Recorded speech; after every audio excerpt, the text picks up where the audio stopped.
14 नवंबर 1995 की रात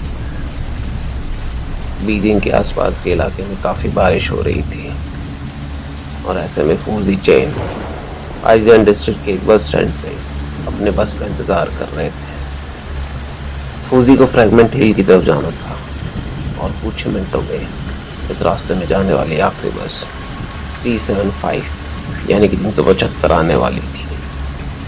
फूजी इस काली रात में अकेला बस स्टॉप पे खड़ा था। तभी वहां एक बुढ़ी औरत आती है जो शायद 375 में ही सफर करने वाली थी। दोनों बस का इंतजार करते हैं और धीरे धीरे तूफान बढ़ता जाता है। थोड़ी दूर से बस आती दिखती है और ये दोनों बस के आते ही बस में चढ़ जाते हैं। बस के अंदर में कोई भी पैसेंजर नहीं था और ये हैरानी वाली बात नहीं थी क्योंकि इस आंधी वाली रात में कौन ही सफर करना चाहेगा। दूसरे ड्राइवर के बगल वाली सीट पे बैठ जाता है और वो बुढ़ी औरत भी उसके बगल में बैठ जाती है।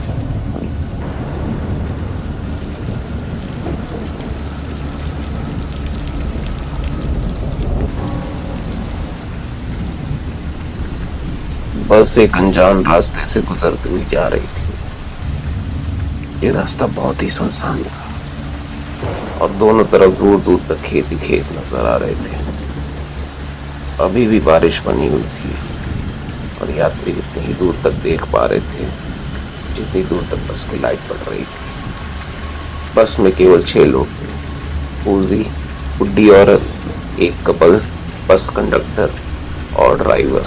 ये सफर ऐसे ही चल रहा था कि ड्राइवर को सड़क के किनारे 2 लोग दिखते हैं। ड्राइवर पहले तो बस रुकना नहीं चाहता था क्योंकि वहां पर कोई भी बस स्टॉप नहीं थी, पर वो लेडी कंडक्टर उसे समझाती है कि अगली सुबह से पहले यहाँ कोई बस नहीं आएगी। ये सुनकर ड्राइवर बस रोक देता है।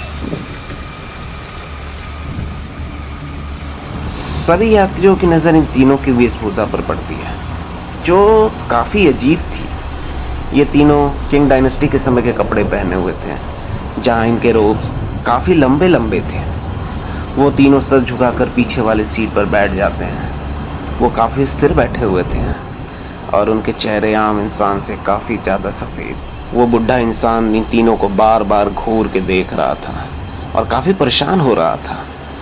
वो लेडी कंडक्टर उस बुढ़े को समझाती है, अरे चाचा, किसी नाटक कंपनी से होंगे इसलिए मुंह पे पेंट लगा रखा है। देखो ना, इनके कपड़े भी नाटक कंपनी जैसे हैं।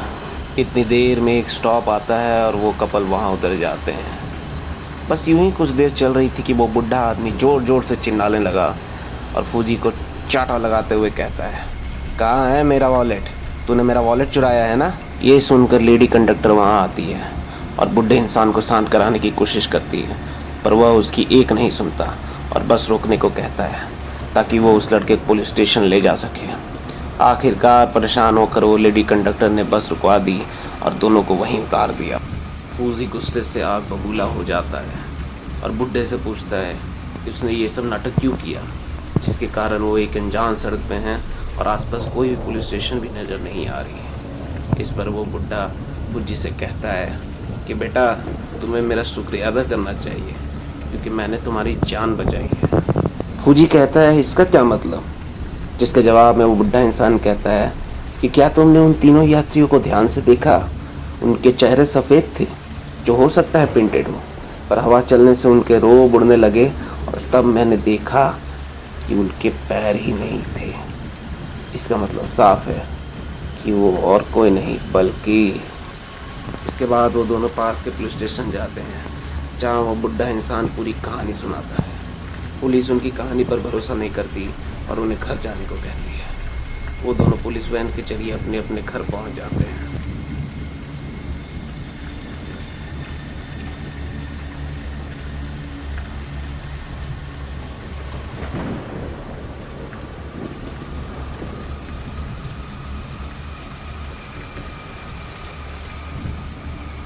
चौदह नवंबर की रात को गायब हुआ बस नंबर 375 आखिरकार एक रिजर्वॉयर में गिरा हुआ मिला।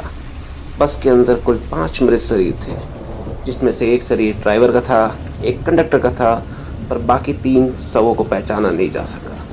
यहाँ आश्चर्य की बात यह है कि बाकी के 3 शरीर सड़े हुए थे, यानी कि बहुत पुराने बॉडीज हो सकते हैं। बस अपने डेस्टिनेशन फ्रैगनेंट हिल से 60 मील दूर एक रिजर्वायर में पाई गई। आश्चर्य की बात यह है कि टैंक में इतनी ईंधन थी ही नहीं कि वो इतनी दूर जा सके, और टैंक खून से भरा मिला जो सभी के समझ से परे है।